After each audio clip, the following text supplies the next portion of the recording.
Welcome on board. Nous voilà à bord d'Innover Environnement qui a un 652 série, donc un bateau plus simple qu'un prototype, un peu plus ouvert, avec un peu plus de place.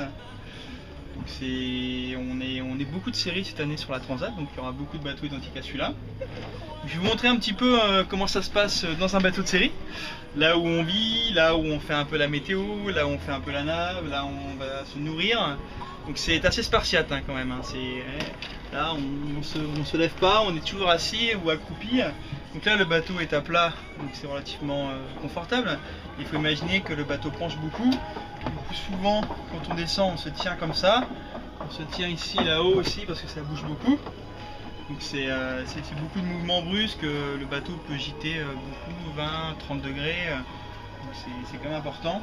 Et la majorité de mon temps, quand je vais rentrer donc à l'intérieur, je vais le passer ici. Donc là, comme ici là, et de là j'ai accès un peu à un peu tout, de l'électronique, la VHF qui est ici, donc pour discuter avec les autres concurrents, le GPS qui est là, qui me donne la position. J'ai accès aussi à l'électronique qui est dessous que vous voyez pas, où il y a la pile à combustible qui me permet de recharger les batteries. J'ai accès aussi à mon petit réchaud. Donc ça, c'est quelque chose de fantastique, cette petite chose.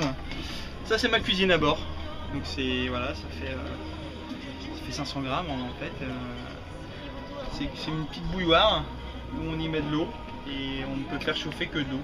On peut faire un petit peu de bain-marie, mais c'est quand même assez restreint. Et ce qui est bien avec cette chose, c'est d'abord sa légèreté, son format compact, et c'est que ça chauffe l'eau très rapidement. Donc comme on mange que des produits lyophilisés, donc on n'y met que de l'eau chaude et là ça on va chauffer 1 litre d'eau en 1 minute, donc c'est vraiment génial. Donc j'ai que ça en cuisine, mais bon ça on s'habitue quand même bien.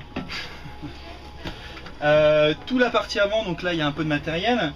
Il faut savoir qu'en course il n'y a souvent rien en fait dans cette partie là. Donc tout le matériel que vous voyez, donc les bidons d'eau, les bidons rouges, ça c'est là où je stocke mon eau. Donc c'est souvent reculé. C'est souvent mis dans toutes ces bâches là qui sont sur le côté. Donc là c'est rempli. Ici on a des bâches aussi où on met du matériel.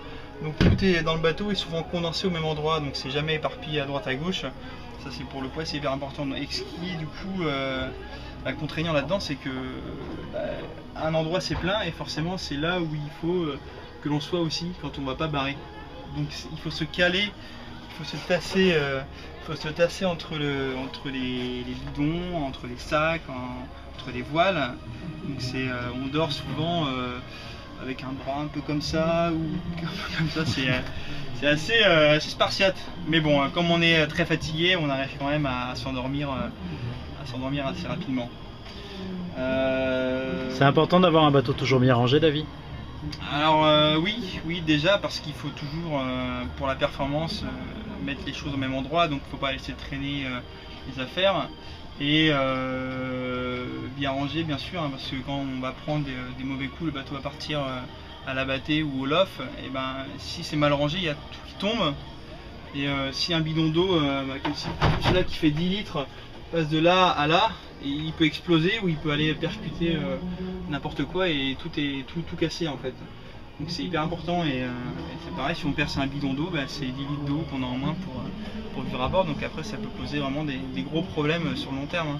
Donc c'est vraiment hyper important l'organisation intérieure et non, il faut faire super attention à ça. Tu parles de dormir à l'intérieur, tu nous as montré, ça arrive aussi beaucoup de dormir à l'extérieur du bateau. Souvent ouais. On va passer en mode extérieur. En fait l'extérieur c'est l'endroit le plus confortable du bateau. Alors à l'extérieur, moi mon petit coin favori, en fait, c'est de me mettre un petit peu comme ça. Donc là en fait on a accès encore, on voit bien l'intérieur, donc on a accès à beaucoup de choses. On peut voir aussi vers l'avant, on voit les voiles. Et souvent je m'endors comme ça. C'est une position plutôt agréable. Et ça, il faut savoir que c'est vraiment par temps calme, parce que dès qu'on va voir la mer, beaucoup de vent, on va prendre beaucoup de paquets d'eau par-dessus et forcément ici on sera pas abrité, donc on sera mouillé. Donc je m'endors souvent là. Après je peux me mettre aussi un petit peu sur le côté en fait. Donc, des fois ça m'arrive de m'allonger comme ça. En fait, c'est Là c'est vraiment pour être plus efficace au niveau du rappel pour le poids. Mais c'est assez rare quand même. Hein.